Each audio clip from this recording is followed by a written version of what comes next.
Hi everyone. Thank you for being here. This meeting has been organized at fairly short notice. After we thought about it after Gauri Lankesh was murdered, and we had seen that following that last month, and following that 2 other journalists were murdered. And definitely, I mean, for the last 2 years or so, ever since the BJP came to power, we have been seeing journalists, human rights defenders being under attack, going to a new high. It's not that, India has been exemplary as far as human rights violations are concerned, but this is a new phase we have been able to notice. And so we decided that we should have this meeting to discuss this current phase of which has developed into a human rights crisis in India. And of course, and thank you for being here to begin with.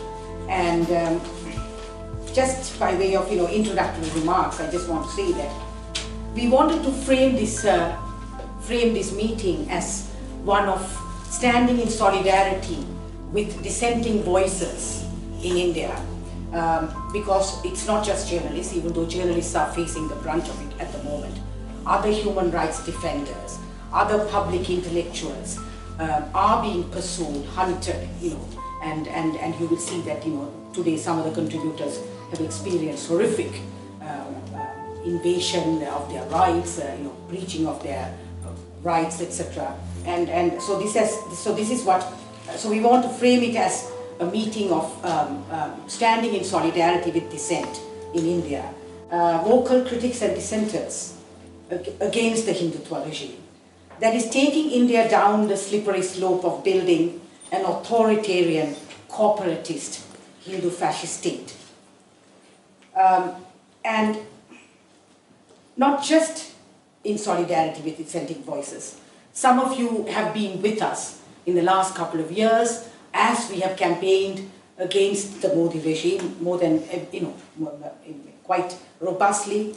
And we have been campaigning and demonstrating against mob violence, mob lynchings, mass killings, and violations of the rule of law with complete, total impunity for state security forces, both in India and in Kashmir.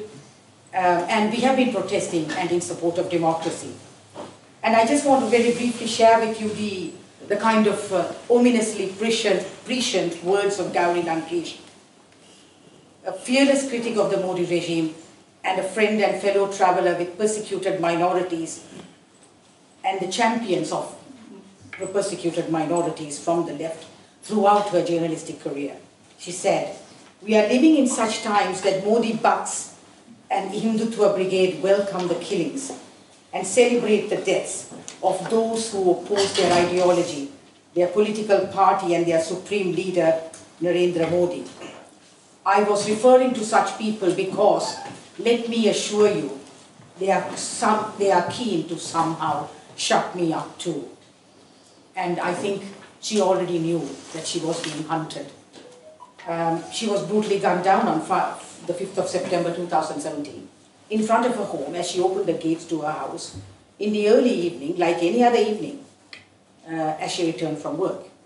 And what is interesting is that even though we all on the left, we knew and understood this, but it's been established through forensic evidence later that the same handgun that was used to murder Professor M. Kalburgi, the former Vice Chancellor of Karnataka University, was used in this murder as well. I mean, that's been publicly announced. So, while we all knew, even in a court of law, forensic evidence can prove that there are groomed gangs of assassins roaming around the various cities of India trying to silence these dissenting voices.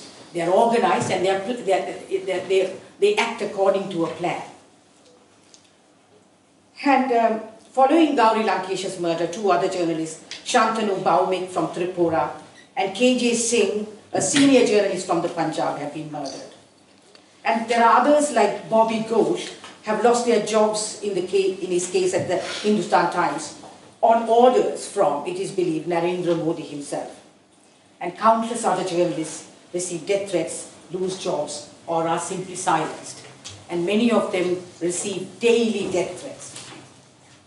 And more recently, since the murder of Gauri Lankesh, Professor Kancha Ilaya, former head of the Department of Political Science at the Osmania University, and a very well-known, renowned Dalit activist, political theorist, and long career of campaigning against caste oppression, has been subjected to serious death threats, stonings, and attacks on his car, and continuous death threats through the phone and social media. And while Professor Elia has been the target of upper caste associations throughout his life, the renewed threats against his life under the current climate of silencing dissenting voices is actually very frightening. And even more recently, The Wire, which many of us read all the time, which has been categorical in its stance against Hindutva and corporatism, is being sued with criminal defamation, which means that I think from my understanding of the law that this means that if they are found guilty, they will be editors or whoever the authors may end up in prison, and with a demand of compensation for 100 crores for daring to expose the fact that the son, Jay Shah, BJP President Amit Shah, the kind of lifetime henchman of Narendra Modi, he had this small company, and which was sort of failing when BJP came to power, and now suddenly overnight he's been able to flag up the failing fortunes of his small company by acquiring massive unsecured loans from public sector finance institutions. And apparently that promptly improved his company's turnover many thousands fold.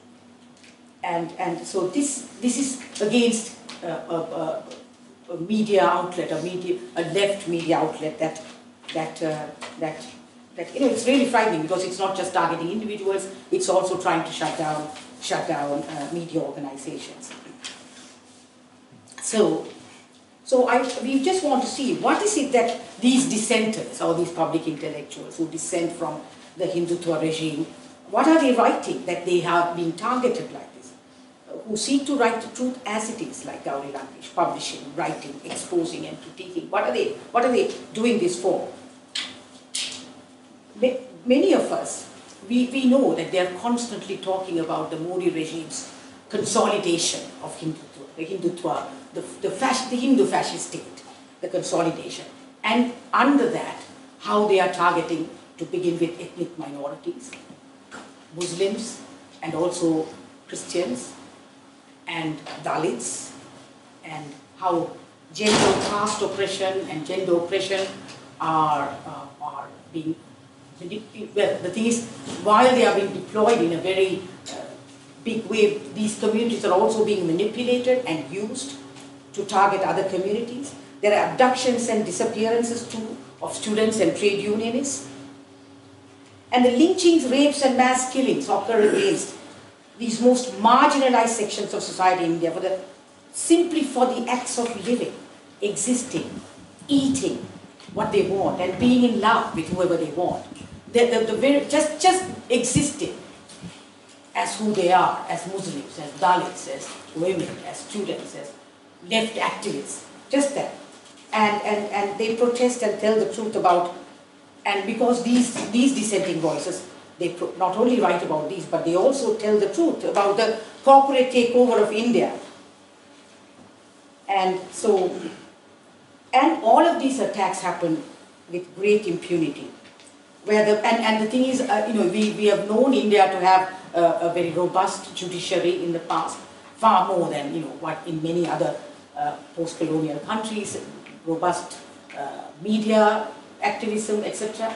But now the sinister ways in which these are being shut down and silenced, it's indicative of the kind of the agenda of the Hindu fascist movement.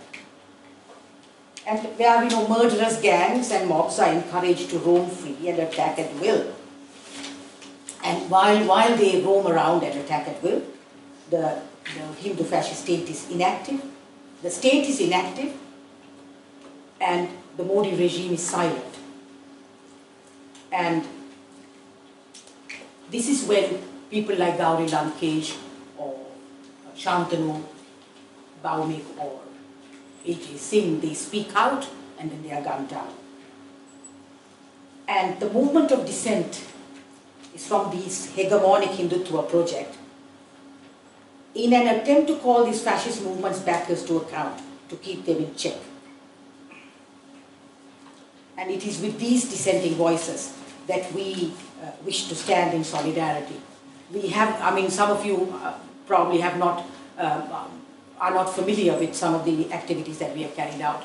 We have consistently demonstrated, held public meetings and have discussions about caste oppression, about the serious human rights violations and that are going on, ongoing, have been ongoing in Kashmir for a great many years, and the sheer corporate plunder of India's various regions. So we have been campaigning about this.